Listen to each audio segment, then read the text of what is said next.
A very good morning to all of you. आज हम class 10th की बहुत ही ब्यूटीफुल पोएम रॉबर्ट फ्रॉस्ट के द्वारा कंपोज की गई पोएम को पढ़ेंगे और वह पोएम है fire and ice. The poem is a meditation about how the world will and. Poet के समक्ष एक ओल्ड एज क्वेश्चन, एक यक्ष प्रश्न है, whether the world will end in fire or in ice। यह दुनिया आग से खत्म होगी या फिर बर्फ से। The poet is analyzing about the end of the world through this poem. The poet Robert Frost provides two possible ways to end of the world, and both the two regions contrast each other and equally opposite। Fire and ice, आग और बर्फ दोनों एक दूसरे के बिल्कुल विपरीत है। On one side of the debate are those people who are in favor of fire। कुछ लोग आग के फेवर में हैं कि ये आग से दुनिया खत्म होगी। They believe that it will be the heat and the passion, greed, avarice, lust, conflict, and they will end the world। आज इस संसार में जो भूख है, जलन, ईर्ष्या, वासना, लालच, लोभ, एक दूसरे को नीचा दिखाकर खुद श्रेष्ठ बनने का प्रयास, ये जलन की भावना एक दिन पूरी दुनिया को जला देगी। इसी ईर्ष्या की आग से एक दिन पूरी दुनिया खत्म हो जाएगी। Whereas on the other side of the debate are those who favor ice, feel that will be the cause of freeze the entire world। जहां दूसरी तरफ लोगों का मानना है कि यह दुनिया आइस यानी बर्फ से खत्म हो जाएगी। Ice symbolise for intolerance, rigidity यानी कठोरता, इनसेंसिटिविटी और संवेदना। लोगों के दिल में संवेदना रही नहीं, यह नित्य मरती जा रही है। कोल्डनेस, इनडिफरेंस यानी उदासीनता, इंटॉलरेंस यानी असहिष्णुता, अन्य व्यक्ति के दर्द कष्ट के प्रति या मानवता के प्रति हमारा उदासीन रवैया, हेट्रेड यानी इंसान का इंसान के प्रति नफरत, ये सभी भावनाएं आइस को सिंबलाइज करती है और ये सभी दुर्भावनाएं इस संसार को खत्म करने के लिए पर्याप्त है। ह्यूमन काइंड, मानवता को खत्म करने का सबसे बड़ा माध्यम है। प्रकृति के प्रति मानव का रवैया भी हमेशा से नकारात्मक ही रहा है। आज हम अपने फायदे के लिए प्रकृति का दोहन कर रहे हैं, प्रकृति को नष्ट किए जा रहे हैं, जिससे आज संसार नेचुरल कैलेमिटीज जैसे earthquake, volcano eruptions, global warming, pandemic like Covid जैसी समस्याओं से दो चार हो रहे हैं। Now let's begin the poem। Some say the world end in fire, some say in ice। कुछ लोगों का मानना है कि यह दुनिया एंड इन फायर यानी आग से खत्म हो जाएगी, जलन से खत्म हो जाएगी। सम से इन आइस, और कुछ लोगों का मानना है कि यह दुनिया बर्फ से खत्म हो जाएगी। बर्फ यानी हैट्रेड, नफरत यहां पर सिंबलाइज किया गया है। From what I have tasted of desire, I hold with those who favor fire। लेकिन पोएट यहां पर कहते हैं कि मैं उनके पक्ष में हूं जो यह कहते हैं कि यह दुनिया आग से खत्म होगी।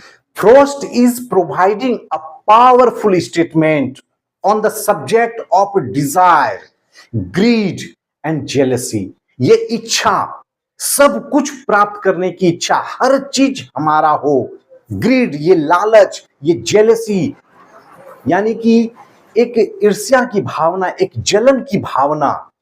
Robert Frost wants to say that above all else, even desire, which is the trait of humanity, is most likely to lead to its demise। To Frost, desire represents the greatest problem that the world faces today. ये हर चीज को पाने की इच्छा, यही आज पूरा संसार इससे प्रभावित है। Desire is a kind of intense love और want that focuses people on getting and possessing and acquiring. हर चीज को पाना, सब कुछ, बस एक ही भावना आज ऑलमोस्ट हर इंसान के दिल में जगह बना रखी है कि हे भगवान, बस हमको तार दो, बाकी सबको मार दो। This kind of desire can lead people to destruction. ये भावना ही आज लोगों के बीच डिस्ट्रक्शन का, एक विनाश का कारण बनती जा रही है। फर्स्ट स्टेंजा में रॉबर्ट फ्रोस्ट यही बताने का प्रयास किए हैं। But if it had to perish twice, अगर इस दुनिया को दोबारा खत्म होना है, I think I know enough of hate, यानी यह दुनिया नफरत से खत्म हो जाएगी। इंसान का इंसान के प्रति नफरत, मानवता का मानवता के प्रति नफरत। To say that for destruction ice is also great and would suffice. Perish means here die, suffice का मतलब है सफिशियंट, यानी पर्याप्त। The poet is very much sure of the destruction of humanity. कवि बहुत ज्यादा ये श्योर है कि मानवता का जो विनाश होगा आइस से, यानी नफरत से होगा। 20th सेंचुरी के पोएट रॉबर्ट फ्रोस्ट कितने विजनरी थे, कितने दूरदर्शी रहे हैं कि आज 21st सेंचुरी में भी ये सभी बातें प्रासंगिक, रेलेवेंट प्रतीत हो रही है। और डे टू डे ये दुर्भावनाएं हर एक इंसान के दिल में घर कर रही है। इंसान ईश्वर की सबसे नायाब कृति है। किसी भी अन्य जीव को ईश्वर ने हर विधाओं से परिपूर्ण बनाया ही नहीं, परंतु मनुष्य ने अपने आप को क्या से क्या बना दिया। आज आप कितने अच्छे इंसान बने फिर रहे हो, आप एक बार बीमार पड़ जाओ और आपके पास डॉक्टर दिखाने के लिए फीस ना हो, लगभग कोई डॉक्टर आपको नहीं मिलेगा जो पैसे के बगैर आपका चेकअप तक भी कर दे। आपके बच्चे स्कूल में पढ़ते हैं, नियमित स्कूल की फीस भी देते रहे हैं, एक बार पैसे के अभाव में फी जमा ना करें। आपके बच्चे क्यों ना एक्स्ट्रा ऑर्डिनरी स्टूडेंट हो, जीनियस हो, पैसे नहीं, स्कूल से नाम काट दिया जाएगा, मजबूरन आपको घर में बिठाना पड़ेगा अपने बच्चों को। एक सोसाइटी के एक फ्लैट में अकेलापन, उदासीनता की वजह से इंसान दम तोड़ देता है। साथ के फ्लैट में रहने वाले हफ्ते तक भनक भी नहीं लगती जब तक कि डेड बॉडी स्टिंक न करने लगे। आज इंसान खुद तक सीमित होकर रह गया है। In the first stanza, poet talks about the destruction caused by fire, and in case this fails, then ice will result into hatred that will end humanity one day. यानी अगर आइस से बच गया ये दुनिया, तो यह दुनिया नफरत से खत्म हो जाएगी, जलन से, ईर्ष्या से, लालच से, नफरत से, इन सभी चीजों से दुनिया एक दिन खत्म हो जाएगी। किसी और कारण से दुनिया को खत्म होने के लिए उसकी जरूरत ही नहीं पड़ेगी। Thus, Fire and Ice is a symbolic poem by Robert Frost, where fire is used as an emotion of desire and ice is used for the emotion of hatred. In this poem, we learn about as Frost presented two possible ways how the world could end. यानी Frost साहब ने इस कविता के माध्यम से बताने का प्रयास किए हैं कि वो दो पॉसिबल वेज क्या है जिनसे कि ये दुनिया पूरी खत्म हो सकती है। One is fire and other is by ice. अब इस पोएम से संबंधित पोएटिक डिवाइस को भी देख लेते हैं।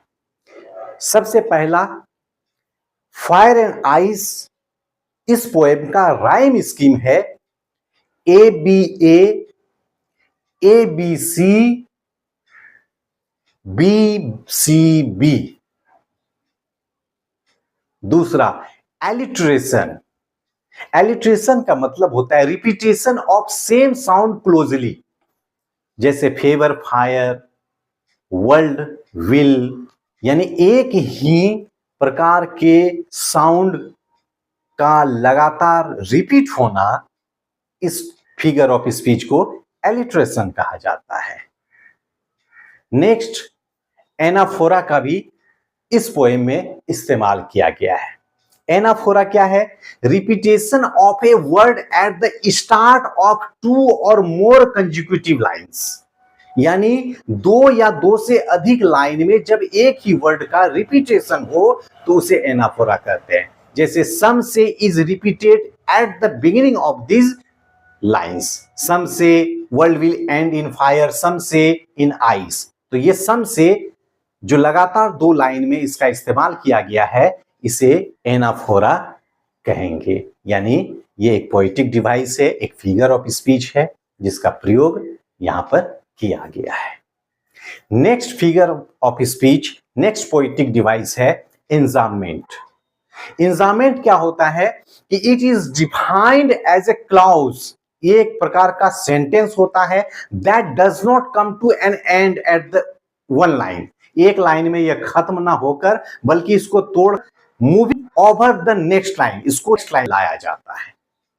यानी जब कोई सेंटेंस एक वाक्य में खत्म ना होकर ये नेक्स्ट दूसरे लाइन में ये जब समाप्त हो तो इसे एंजाममेंट कहते हैं।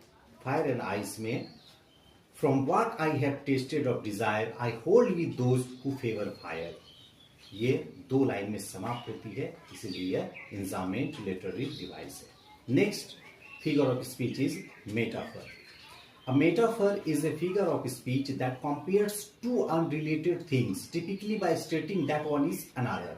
यानी जब 2 वस्तु के बीच में जब तुलना होती है तो unrelated things होते हैं, उसके बीच में जब तुलना हो तो उसे metaphor कहते हैं। The poet compares fire with desire. Poet ने आग की तुलना इच्छा से करी है, इसीलिए यह एक मेटाफर है। Next figure of speech is antithesis. Antithesis क्या होता है? अ पर्सन और theme that is direct opposite to someone और समथिंग एल्स, यानी जब कोई व्यक्ति या वस्तु जिसकी प्रकृति बिल्कुल एक दूसरे के विपरीत हो, इसे हम एंटीथेसिस कहेंगे। The poet has used 2 opposite in meaning, fire and ice. Next figure of speech is symbolism. Symbolism the use of symbols to represent things, यानी जब कोई वस्तु की तुलना किसी को रिप्रेजेंट करने के लिए की जाए, जैसे जो शब्द फायर है, the word fire is used as a symbol to desire, वो डिजायर को बताने के लिए की गई है। The poet associate ice with hatred, और आइस की तुलना, आइस को एसोसिएट किया गया है हेट के साथ, तो ये एक सिंबल के रूप में दिखाने का प्रयास किया गया है। Fire and ice are symbol of human behaviours and emotions, मानवीय भावनाएं, मानवीय व्यवहार के गुणों को बताने के लिए सिंबल का इस्तेमाल के रूप में फायर और आइस को रखा। Next literary devices is used in fire and ice is personification.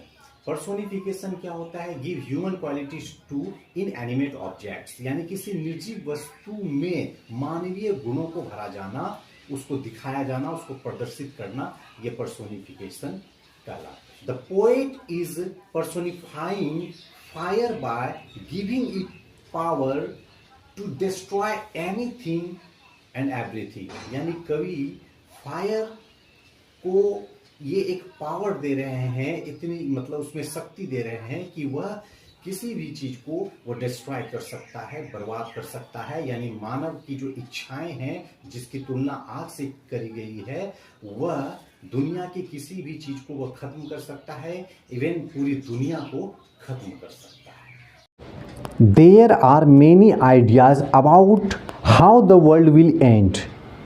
Do you think world will end someday? यानी ये कहा जा रहा है कि बहुत सारे विचार हैं दुनिया को ख़त्म होने के लिए। डू यू थिंक, आप समझते हैं the world will and someday, कि ये दुनिया सच में ख़त्म हो जाएगी? इसका आंसर होगा there are Many ideas about the world will end, as anything that has a beginning will have an end. हाँ, मेरे विचार से ये दुनिया खत्म हो सकती है, क्योंकि ये प्रकृति का नियम है कि as anything that has a beginning, यानी जिसकी शुरुआत होती है, विल एंड उसका सन होता ही है। For Frost, what do fire and ice stand for? Frost के अनुसार फायर और आइस क्या चीज़ का प्रतीक है?